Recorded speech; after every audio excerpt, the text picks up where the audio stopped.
கதையின் தலைப்பு மந்திரவாதியின் மான்குட்டி. காட்டின் மையப்பகுதியில் அடர்த்தியான மரங்கள் வானுயர்ந்து நின்றிருந்தன. சூரிய ஒளி அரிதாகவே கீழே ஊடுருவி நிலத்தில் விசித்திரமான வடிவங்களை உருவாக்கியது. இந்த காட்டு பிரதேசத்தில் மலர்ந்திருக்கும் பூக்களின் மெல்லிய நறுமணம் காற்றில் தவழ்ந்தது. அங்கு ஒரு சிறிய பழமையான குடிசை அமைந்திருந்தது. அந்த குடிசை முழுவதுமாக மரத்தால் கட்டப்பட்டிருந்தது. அதன் சுவர்களில் கொடிகள் படர்ந்து ஒரு விசித்திரமான அழகை கொடுத்தன. இந்த அமைதியான சூழலில்தான் ஒரு வயதான மந்திரவாதி வாழ்ந்து வந்தான். அவனுக்கு நீண்ட வெண்மையான தாடி இருந்தது. அது அவன் மார்பு வரை நீண்டிருந்தது. அவனது கண்கள் எப்போதும் கனிவையும் ஆழ்ந்த அறிவையும் பிரதிபலித்தன. அவன் இயற்கையின் ஒவ்வொரு அசைவையும் புரிந்து கொண்டான். மரங்களின் கிசுகிசுப்பிலும் காற்றின் ஓசையிலும் ஆற்றின் சலசலப்பிலும் அவன் ஒரு மொழியை கண்டான். அவன் ஒரு சாமானியன் அல்ல. பல தலைமுறைகளாக பாதுகாக்கப்பட்டு வந்த பண்டைய மந்திரங்களை அவன் கற்றுத் தேர்ந்தவன். சக்தி வாய்ந்த சூத்திரங்கள், குணப்படுத்தும் மூலிகைகள் மற்றும் இயற்கையுடன் பேசும் திறன் என அனைத்தும் அவனுக்கு கைவந்த கலை. ஆனால் இந்த அத்தனை சக்திகளிருந்தும் அவனது வாழ்க்கை ஒரு தனிமையால் சூழப்பட்டிருந்தது. பேசுவதற்கு ஒரு நண்பனோ சிரிப்பதற்கு ஒரு துணையோ அவனுக்கு இல்லை. அவனது நாட்கள் பெரும்பாலும் தனது நூலகத்தில் உள்ள மந்திர புத்தகங்களை படிப்பதிலும் காட்டு விலங்குகளுடன் அமைதியாக நேரம் கழிப்பதிலுமே கழிந்தன. அவன் சமைக்கும்போது ஒரு சிறிய கரடி வெளியே வந்து பார்த்து கொண்டிருக்கும். ஒரு பறவை அவனது ஜன்னலுக்கு அருகில் வந்து பாட ஆரம்பிக்கும். ஒரு மதிய நேரம் மந்திரவாதி தனது நீண்ட உறுதியான கைத்தடியுடன் காட்டினுள்ளே உலாவிக் கொண்டிருந்தான். காட்டின் அமைதியை ரசித்துக் கொண்டே நடந்தான். அப்போது திடீரென மரங்களுக்கு அப்பாலிருந்து ஒரு பயங்கரமான ஓசை கேட்டது.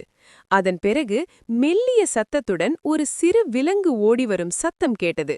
ஒரு சிறிய மென்மையான மான்குட்டி அதன் கால்கள் தள்ளாட பயத்தில் நடுங்கிக் கொண்டே அவன் அருகே ஓடி வந்தது. அதன் கண்கள் கண்ணீரால் நிரம்பியிருந்தன. அதற்கு பின்னாலேயே ஒரு பெரிய சீற்றமடைந்த புலி அதை துரத்தி வந்தது.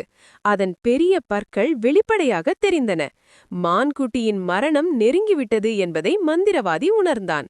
மந்திரவாதியின் உள்ளம் கருணையால் நிரம்பியது. இந்த அப்பாவி உயிரை காப்பாற்ற வேண்டும் என்ற எண்ணம் அவன் மனதை ஆட்கொண்டது. அவன் தன் கைத்தடியை பலமாக உயர்த்தி தனது சக்தியை முழுமையாக பயன்படுத்தினான். ஒரு பழமையான மந்திரத்தை உச்சரித்தான். அவன் பேசிய மந்திர வார்த்தைகள் நீல நிறத்தில் ஒளிரும் சுழலாக காற்றில் பரவின. அந்த ஒளி சுழல் புலி மீது விழுந்தது. கண்ணிமைக்கும் நேரத்தில் அந்த பெரிய புலி அதன் சீற்றமெல்லாம் மறைந்து ஒரு பெரிய வேரூன்றிய மரமாக மாறியது. மான்குட்டி இந்த அதிசயத்தை பார்த்து நம்ப முடியாமல் திகைத்துப் போனது. அதன் கண்களில் இருந்த பயம் ஆச்சரியமாக மாறியது. மந்திரவாதி மான்குட்டியை தன் கைகளில் தூக்கிக் கொண்டான். அதன் மென்மையான ரோமங்கள் அவன் கைகளில் இதமாக பட்டன. மான்குட்டி அவன் கைகளில் பாதுகாப்பாக உலர்ந்து மெதுவாக அதன் தலையை அவன் தோளில் சாய்த்தது. அந்த கணத்தில் மந்திரவாதியின் இதயத்தில் ஒரு புதிய அன்பு மலர்ந்தது.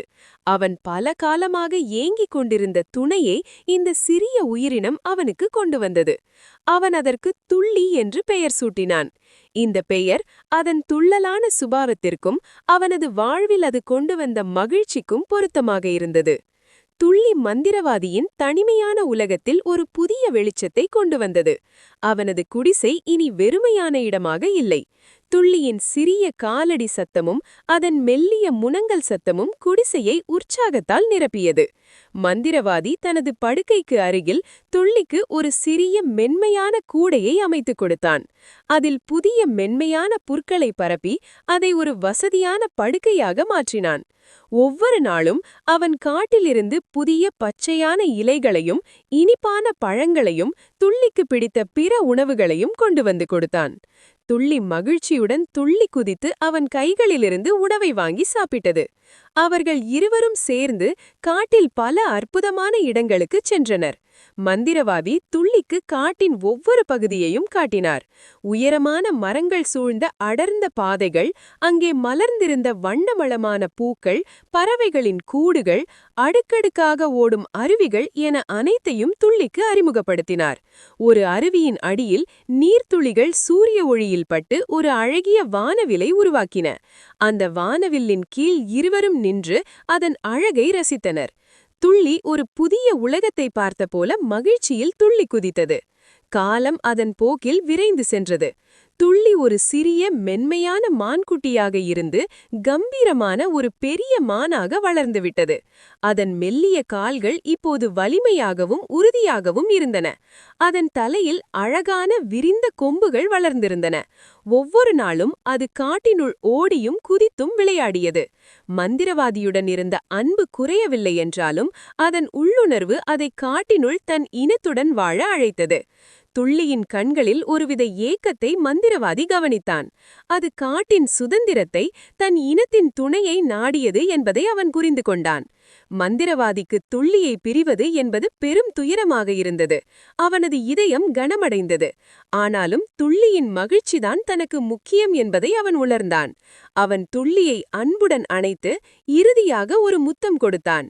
"நீ சுதந்திரமாக வாழ வேண்டும், என் அன்பான துள்ளி" என்று மெதுவாக கூறினார். துள்ளி தன் தலையை மந்திரவாதியின் தோளில் வைத்து நன்றி தெரிவிப்பது போல உரசியது. பின்னர் அது மெதுவாக காட்டினுள் நடந்தது. மந்திரவாதி கண்ணீருடன் அதை அனுப்பியபடி நின்றான். மற்ற மான்களுடன் துள்ளி சேர்ந்து கொண்டதைக் கண்டு அவன் உள்ளுக்குள் மகிழ்ந்தான். துள்ளி அவனது வாழ்க்கையை அழகாக்கியது. அந்த இனிய நினைவுகள் அவனுக்கு எப்போதும் துணையாக இருக்கும். அவன் மீண்டும் தனிமையில் இருந்தாலும் துள்ளியுடனான அவனது அன்பு பிணைப்பு என்றென்றும் நிலைத்திருக்கும்.